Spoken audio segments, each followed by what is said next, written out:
So nomenclature, that's a big word. It's the formal process for writing chemical formulas and for writing chemical names. So just as we talked about classifying matter, putting matter into various categories so that we can organize it, the goal is also to have chemical formulas and chemical names so that we can organize the chemicals in the world. We need names and we need a system that's recognized by all. So first, let's define a chemical formula. So it's not like a math formula. A chemical formula, shows element symbols and how many. So an example would be H2O is a chemical formula. And H2O shows that there are 2 hydrogen atoms and 1 oxygen atom. Talked about that last time, that even though when you say the H2O like that, the 2 refers to the hydrogens, not the oxygen. 1 oxygen atom. Sorry. Okay, and so this is written as the chemical formula. That's the symbolic representation.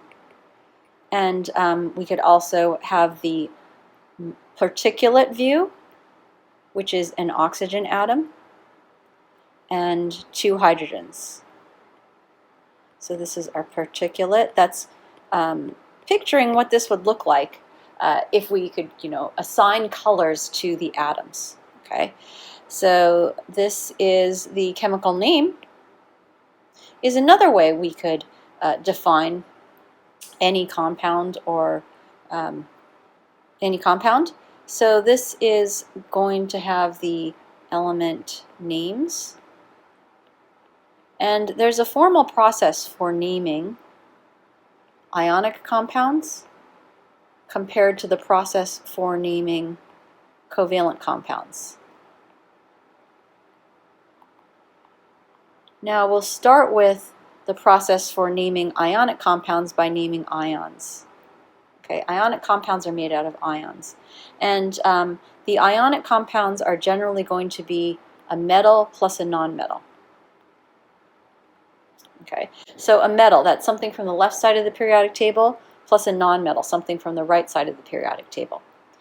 Covalent compounds are generally going to be the molecules. And the molecules, remember, are those atoms smushed together in the molecular view like this one. So this is the molecular view, is another way to call this. And these are generally going to be 2 nonmetals. My hand has a tendency to turn that on. So this chemical name for H2O is water. But we'll see in the formal process for writing the chemical name for covalent compound, water is actually called dihydrogen monoxide.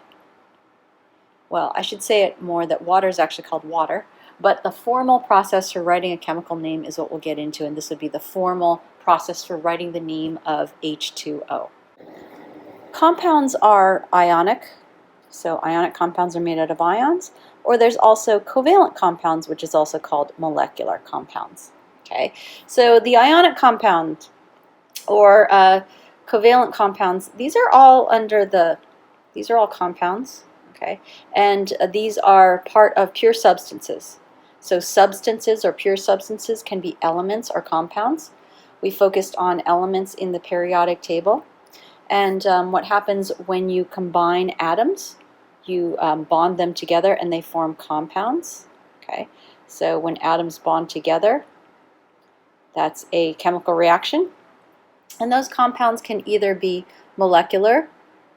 This is if the bond is a covalent bond, it's going to be they're going to form molecules where they're smushed together, or you're going to form a compound that's ionic. And that's an ionic bond where you have 2 ions that are attracted together. An example of an ionic compound is Na ion, which is sodium plus charge, and chlorine ion, Cl minus. And these are attracted together. This is the ionic bond, is an electrostatic attraction. where opposites attract. So the opposite charges, the positive and negative, attract together, and that is the definition of an ionic bond. It's actually more of an attraction than a bond. So this Na plus comes from sodium atom, and this Cl minus comes from chlorine atom, and we'll get into how atoms form, how and why atoms form ions.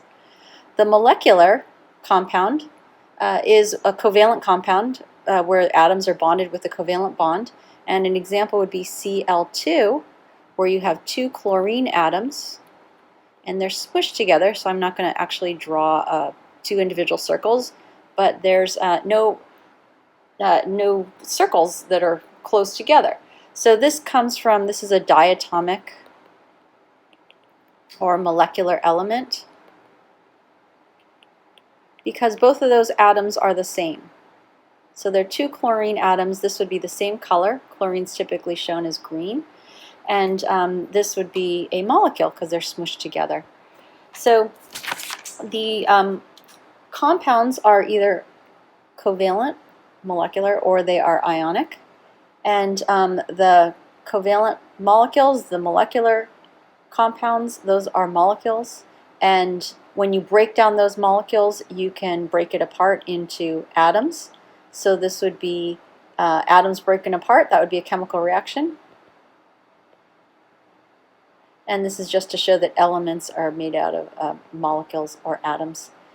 So these atoms eventually these are going to be single atoms. So that would be getting down to atomic elements when you have single atoms. And compounds, remember, are when you have different atoms bonded together. So different colors would be used to represent different atoms bonded together, like we showed in H2O.